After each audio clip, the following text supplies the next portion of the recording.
جی، آپ کا بہت شکریہ کہ آپ نے اپنے قیمتی وقت میں سے ہمارے لیے اس پروگرام کے لیے وقت نکالا۔ تو سوال میرا یہاں پر یہ بنتا ہے، بالکل اسٹریٹ فارورڈ میں سوال کروں گا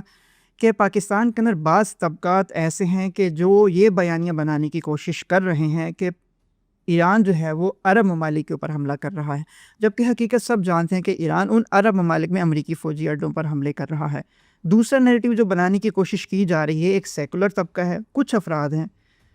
ان کا میں نام شاید نہ لینا چاہوں لیکن وہ کھل کر سامنے آ چکے ہیں۔ انہوں نے ایران کے لیے لفظ جو استعمال کیا، ایول رجیم، وہی لفظ کہ جو نتنیاہو، ٹرمپ اور باقی جو صہیونی ٹولہ ہے وہ اصطلاح استعمال کرتا ہے ایول رجیم کی۔ پاکستان کی تکفیری، سیکولر اور ٹرمپ اور نتنیاہو اور یہ سارا صہیونی ٹولہ ایران کے لیے ایول رجیم استعمال کرتا ہے، یعنی وہی نیریٹو جو دشمن کا ہے، وہی نیریٹو یہ پاکستان کے کچھ لوگ اسی بیانی کو آگے لے کر چل رہے ہیں، پاکستان کے اندر اس کو بیان کر رہے ہیں۔ تو آپ اس بیانیے کو، یہ جو طبقہ ہے، اس سارے سنیریو کو کس نظر سے دیکھتے ہیں؟ بہت شکریہ۔ اگر اس بیانیے کو انہی کے جملوں سے لکھا جائے، تاریخ میں رقم کیا جائے، تو اورنج مین کے جملے صاحبان کے لیے جو ریسنٹلی انہوں نے محمد بن سلمان کے لیے خیر سگالی کے جملے اور ان کی جو حیثیت اور اوقات ہے وہ بتائی ہے، میرے خیال ہے اگر وہ اس سے خوش ہیں تو یہی ان کا مقدر ہے۔ اور پہلا آپ کا سوال امپورٹنٹ ہے، اور یہ بھی ساتھ ساتھ دیکھیے گا کہ کہہ رہے ہیں کہ خلیجی ممالک کے اوپر حملے ہو رہے ہیں، اس سے مراد یہ بھی لی جا رہی ہے کہ اسلامی ریاستوں کے اوپر حملے ہو رہے ہیں، اسلامی اقدار کے اوپر حملے ہو رہے ہیں۔ میرے خیال ہے کہ ان کو شکر ہے کہ یہ اس دور میں نہیں تھے جب مکہ فتح ہوا تھا سرکار جانے دو عالم محمد مصطفیٰ کریم صلی اللہ علیہ وآلہ وسلم کے، اسی لیے کہ اگر یہ اس دور میں ہوتے تو جو ضربے انہوں نے، یعنی اللہ کے رسول نے خانہ کعبہ میں رکھے ہوئے بتوں کو ماری تھی، تو یہ کہتے کہ خانہ کعبہ پہ اللہ کے رسول نے حملہ کر دیا ہے۔ بالکل اپنے بتوں کو بچانے کے لیے اور اپنے لات اور منات کو بچانے کے لیے، اپنے عزا کو بچانے کے لیے جو منہ میں آتا ہے اسے یہ بکتے تھے۔ اور اس سے بڑھ کے کیا مثال ہو سکتی ہے کہ اس وقت موجودہ خطے میں ان خفیہ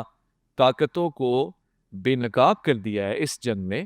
کہ جن اسلامی ممالک نے خود کو اسلام کا دفاع کرنے والا، حرمین شریفین کا مدافع اور خادم ثابت کیا تھا، معلوم یہ ہوا کہ وہ تو کسی اور کی خدمت کر رہے ہیں، اور ان کی خدمت کے عوض ان کو تحفظ جو فراہم کیا جا رہا ہے، آج وہ تحفظ چھن رہا ہے۔ یعنی یہ وہ والی بات ہے کہ آپ نے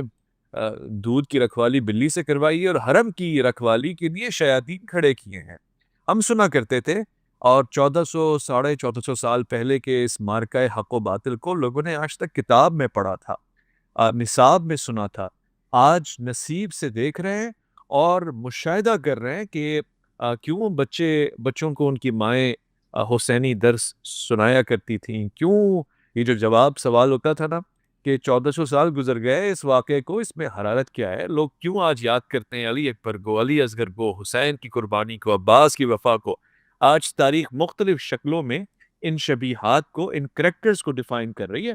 اور خطے میں جو بے امنی ہے، جو اس وقت اشتعال انگیزی پھیلی ہوئی ہے، اس کا اثر پاکستان میں پیدا کرنے کی کوشش ان قوتوں نے ضرور کی ہے جو ہمیشہ بے امنی اور بد امنی کی طرف لے کے جاتی ہیں۔ انہوں نے فرقہ واریت کی آگ بھی پھیلانے کی کوشش کی ہے۔ شرم نہیں آ رہی ہے اصل میں، اور اپنے لوگوں کو جواب نہیں دے پا رہے ہیں۔ ہمیشہ یہی ہوتا ہے۔ دیکھیے، تاریخ کا سب سے بڑا تماچا یہ ہے، چاہے جانیں قربان ہو جائیں، سر دھر سے جدا ہو جائیں، مگر یہ کہ تاریخ میں حقیقت کبھی پوشیدہ نہیں رہتی۔ آج ان کے اپنے بچے پڑھ لکھ کے یہ پوچھ رہے ہیں کہ ہم آج بھی فرار اور تشریف ہی لے کے جا رہے ہیں، آج بھی اس کے سوا کوئی دوسرا چارہ نہیں ہے کہ ہم اب ایک شخص نے 1450 سال پہلے صحرا میں کھڑے ہوئے 9 لاکھ نیزوں کے سامنے حق گوئی کر کے کہا تھا ہی ہاتھ من الذلہ، اور جو شک کا ماننے والا ہے آج سر تو تن سے جدا ہو سکتا ہے لیکن ذلت کا سامنا نہیں ہو سکتا۔ دنیا فخر اسلام کو آج دیکھ رہی ہے۔ فیصلہ آپ کے حوالے ہے۔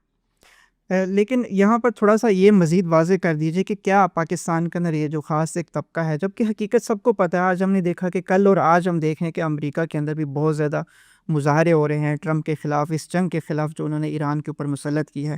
تو یہ اور ٹرمپ نے جو بن سلمان کے بارے میں جو الفاظ کہے وہ ظاہر زبان سے ادا نہیں کیے جا سکتے. ان سب باتوں کے باوجود بھی آپ کو کیا لگتا ہے کہ یہ طبقہ حقیقت کو جانتے ہوئے جان بوجھ کر اپنے کسی مفاد کی خاطر یہ بیانیہ بنانے کی کوشش کر رہے ہیں؟ میرے خیال ہے آپ غیرت مند اور شریف خانوادے سے تعلق رکھتے ہیں کہ آپ کی زبان سے وہ الفاظ ادا نہیں ہو رہے، مگر ان الفاظوں کے مطابق کنگ محمد بن سلمان کی زبان سے تو بہت کچھ ادا ہو رہا ہے. اور جو کچھ بھی ہو رہا ہے وہ سارا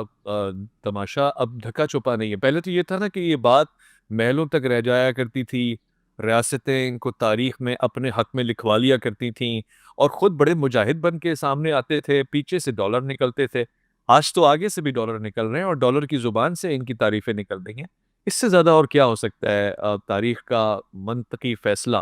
یہ تو نتیجہ ہے جو محشر میں دیکھنا تھا، آج سے آنکھیں انہیں دیکھ رہی. اب آپ جو فرما رہے ہیں دیکھیے اس کا ایک الگ پہلو بھی ہے. یہاں پہ ہمارے پاکستان میں نا ظاہر ایک بدقسمتی ہے، تعلیم کی کمی رہی ہے تو لوگوں کو پروپیگنڈا کا حصہ بنایا گیا ہے. ہمیشہ جھوٹے اور بے بنیاد پروپیگنڈاز ہوئے ہیں. میرے خیال ہے اس کی قیمت بہت بھاری چکا رہا ہے ایران، لیکن پروپیگنڈا بے نقاب ہو چکا ہے. اور یو ایس اے میں وہاں کے جو غیرت مند لوگ ہیں یا ضمیر فروش لوگ نہیں ہیں، انہوں نے آج سے نہیں بہت پہلے سے جنگ بندی امن کی آوازیں بلند کی بھی. آج تو وہ یہ کہہ رہے ہیں کہ خود ہمارا نظام چینج ہونا چاہیے، اس رجیم کو چینج ہونا چاہیے جو یونائٹڈ اسٹیٹس آف امریکہ میں کنگڈم بننے جا رہا ہے. ڈیموکریسی سے جمہوریت کا جنازہ نکلتے ہوئے دیکھ رہے ہیں اور بادشاہی کا آغاز دیکھ رہے ہیں. بادشاہی کیسے؟ وہ بادشاہی ایسے کہ ایک شخص ہے جس کو سمجھ میں نہیں آتا تو وہ کسی ملک کے صدر کو اغوا کر لیتا ہے. ایک شخص ہے جس کو اگر کوئی ریاست پسند نہیں آتی تو باوجود 95% اس ریاست کے طرفدار سڑکوں پہ نکل کر اس کی حمایت میں نعرے لگا رہے ہوں، وہ 5% میں سے بھی 5% میں سے بھی 90% لوگ، یعنی ان 5% میں سے بھی 90% اپنے لوگ چھوڑ کے فیک آئی ڈیز بنا کے اور پھر ان لوگوں کو کہ جو ظاہر رسوا ہوئے ہیں، جو نظام وہ چاہتے تھے وہ نظام ان کو نہیں میسر آیا، ان کے شراب خانے فحش خانے بند ہوئے، آج وہ وہاں نہیں میسر تو وہ اس کے لیے آگ بگولا ہے. ان کی طرفداری کرتے ہوئے ان کی حمایت کرتے ہوئے چلو ان سے بھی قطع نظر وہ بھی یہ نہیں سوچتے ہوں گے کہ ان کے ملک کو تباہ و برباد کر دی جائے اور بچیوں کے اسکول پہ بمباری کی جائے. نسل تو ہے نا، وہ بھی اس مٹی سے تعلق کو رکھتے ہیں. ان کو بھی شرم آتی ہے کہ ہم نے یہ نہیں کہا تھا کہ اسکول کے اوپر بم گراؤ، ہم نے یہ نہیں کہا تھا کہ سڑکوں پہ چلتے ہوئے مسافروں کو حملے کا نشانہ بناؤ، ماؤں بہنوں کو خانوادوں کو نشانہ بناؤ. انسانی اقدار کربلا کی طرح ایک بار اتنی ہی گھری ہوئی اور جھکی ہوئی نظر آ رہی ہے اور بقار انسانیت حسینیت کے روپ میں بلند نظر آ رہا ہے.